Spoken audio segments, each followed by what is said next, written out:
See on siis meil selline väliköök ja puhkeruum, kuhu tahaks suvel hakata seinu ehitama. Ja miks mitte teha seda savist ja pakkudega.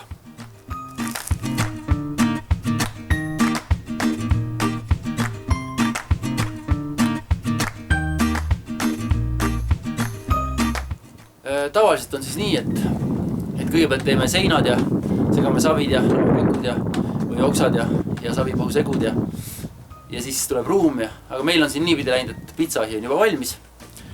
Ja nii, et kui seinu hakkame siin tegema, siis saame samal ajal juba pitsa panna küpsema. Et tulge vaatama ja kogema. 2 päeva jooksul tahame siis siin õppida selgeks mõned lihtsamad tehnikad, kus me kasutame savi ja puitu, võib-olla ka telliseid ja õpime siis seinu laduma, mörti segama ja selliseid kunstipäraseid vorme looma. Selline on plaan selle väliköögiga siin.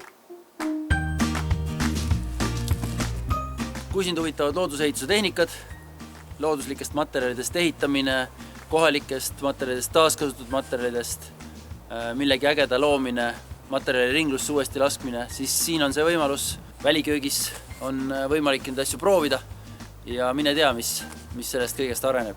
Ja ägedad inimesed on kindlasti kohal, nii et näeme siin koolitusel.